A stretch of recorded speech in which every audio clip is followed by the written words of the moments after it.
Abhijnana Sakuntalam, famously known as the recognition of Sakuntala,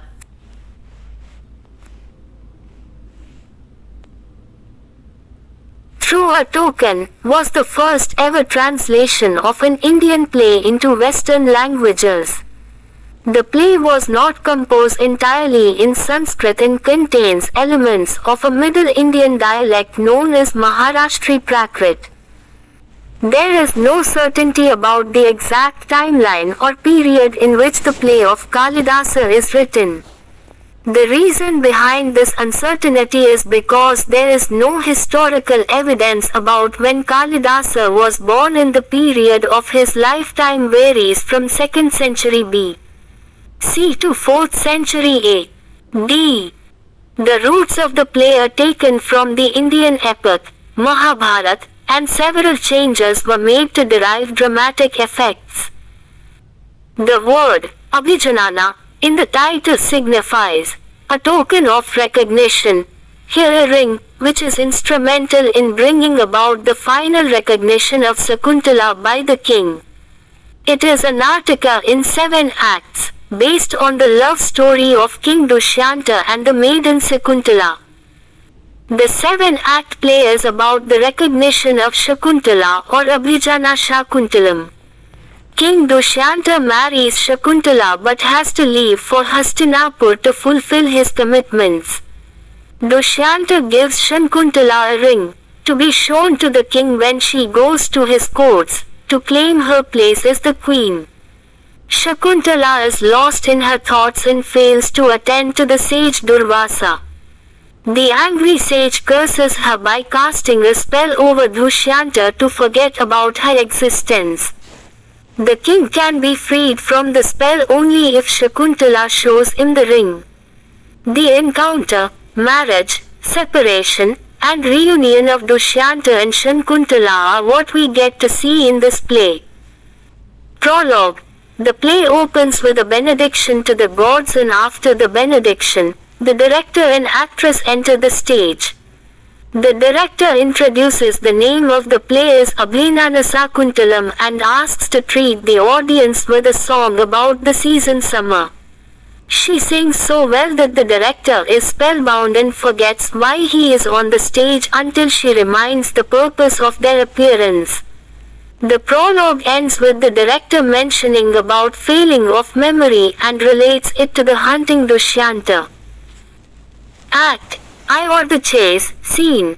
The forest and then hermitage, Dushyanta, the king of Hastinapura, tries to capture a deer and is seen on his chariot when a hermit intervenes and warns that the place is under the protection of a hermitage and any animal that enters the place shall not be harmed. The king honors the words of the hermit, withdraws his arrow, and puts it back into the quiver. The hermit blesses the king with a boon to have a noble son and asks him to visit the hermitage of Kamva. Dushyanta is knowledgeable enough to know that a hermitage should be entered with all modesty.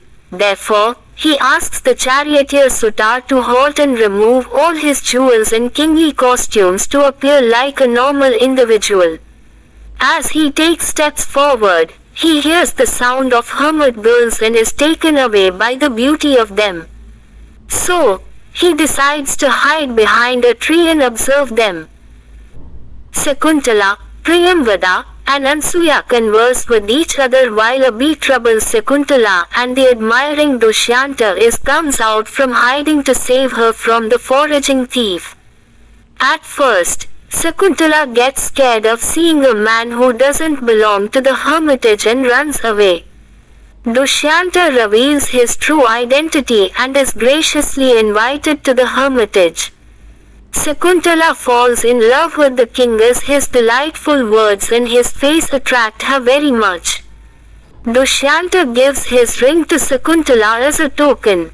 The king leaves the serene hermitage as the soldiers approach with loud shouts.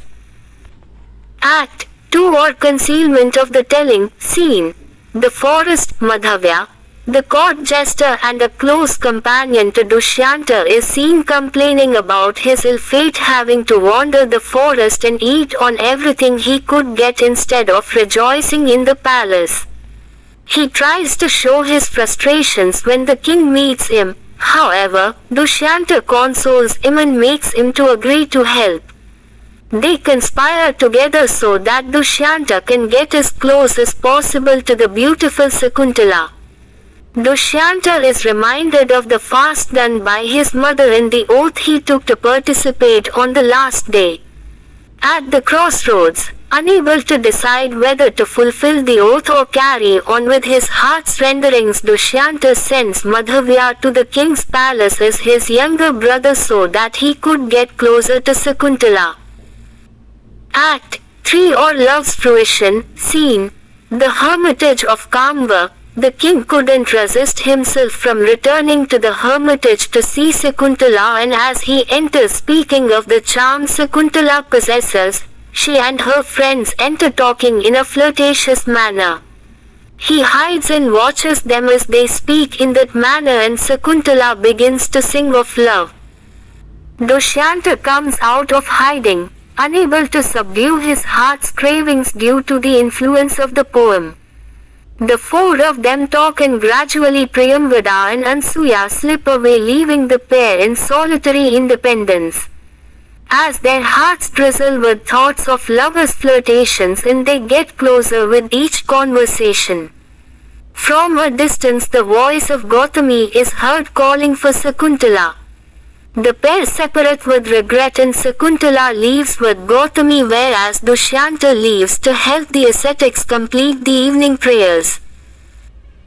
Act IV or Sakuntala's Departure, Scene. The hermitage of Kamba. From the conversation of Ansuya and Priyamvada, it is revealed that Dushyanta and Sakuntala are married, and they talk of the king returning to his capital, perplexity over fulfilling his promise to Sakuntala, Kamba's reaction to the union, etc. However, they conclude that everything will go just right as they hear a voice announcing himself at the hermitage while they're picking flowers. Knowing of the uncertain state of Sakuntala, who is now always thinking of Dushyanta, they hurry back to see if she has properly received the guest. The guest is Durvasa, a great saint with intense anger. He becomes frustrated to see Sakuntala not receiving him properly and curses her. As Durvasa is very powerful, there is nothing they can do about the curse. Instead, they plead for consolation. Durvasa says that the token of the king, the ring, would enable him to remember who Sakuntala is, and all the lost memories will be restored. The scene shifts and Sakuntala is shown preparing herself to leave for the royal palace with the hope of restoring the memories of her husband and making him aware of her pregnancy. Gautami helps her, and so do Ansuya and Priyamvada. Meanwhile, Kamba enters after completing his prayers with a grief-stricken heart as his daughter leaves. Gautami, Saradvata, and Sargarava are also ordered to go with Sakuntala and ensure she reaches the palace safely, and the reunion is without any trouble. Emotions flow through Kamba and every other individual in the hermitage as she leaves. This act in Abhijnana Sakuntalam contains the most unexpected events, from announcing of the marriage to the curse and acceptance of the marriage by Kamba and Gautami. Act V or the repudiation of Sakuntala, Scene. The palace. The king is seen with burdensome schedules and is weary by performing his duties. Madhavya asks to listen to the song and music played by her wife Hamsavati. The song suggests subtly that she is being neglected, and Dushyanta feels a yearning in his heart but cannot understand the reason for his heart to behave as such. At this moment, the chamberlain announces the presence of hermits from the hermitage of Kamba, and Dushyanta asks for them immediately by inviting them with proper Vedic rites. After the reception, Sangarava and Gautami remind the king of the secret marriage between him and Sakuntala, but he cannot remember anything. Sakuntala, understanding the effects of the curse by Durvasa, tries to produce the ring on her hand, and to her surprise the ring won't be in its place. Sakuntala, shattered by the absence of the ring, stands in the palace without any proof, while Gautami exclaims that the ring might have slipped off in the pool while she was washing her face. Dushyanta accuses the hermits and Sakuntala, but the high priest suggests seeing if there is any truth behind the story, as the people are from the hermitage of Kamva. Dushyanta agrees to provide facilities in the palace till the child is born, so that the child can be examined and determined which of the two parties is speaking the truth.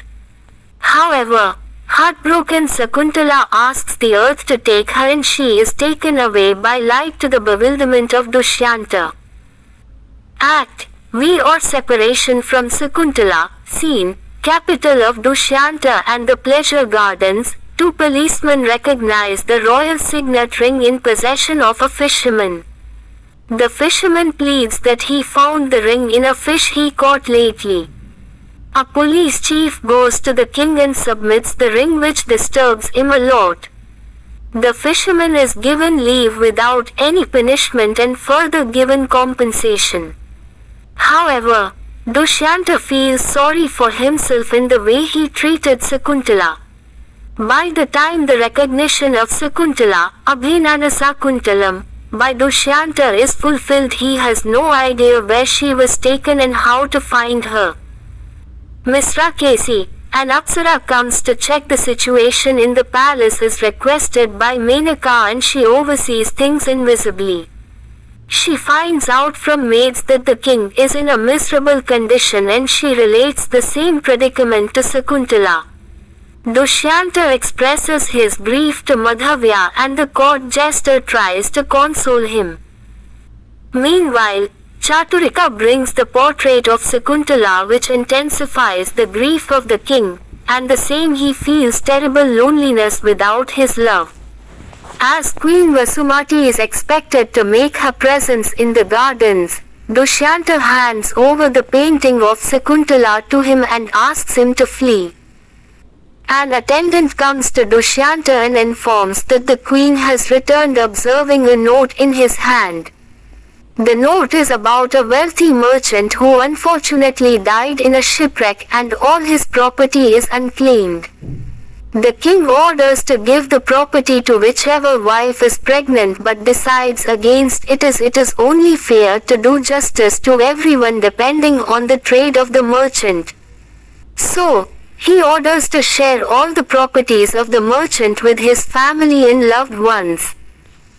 The thought of a pregnant wife disturbs him, as he with blindness turned out the one who was about to produce the heir of his family and the future king of Hastinapura.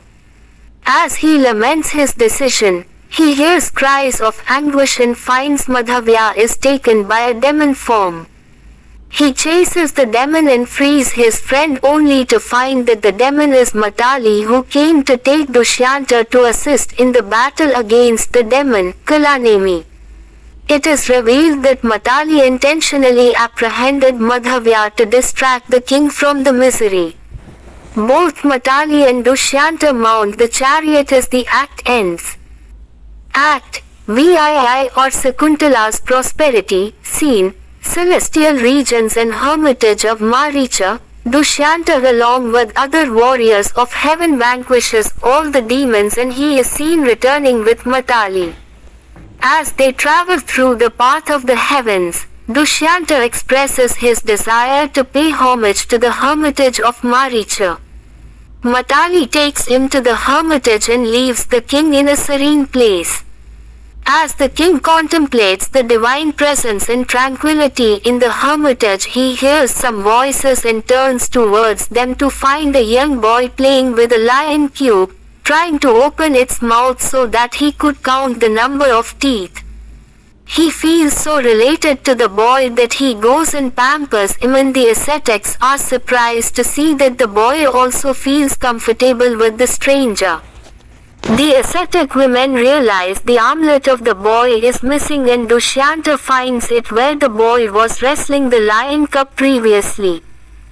Maricha gives that armlet during the natal rites of the child and it is charmed.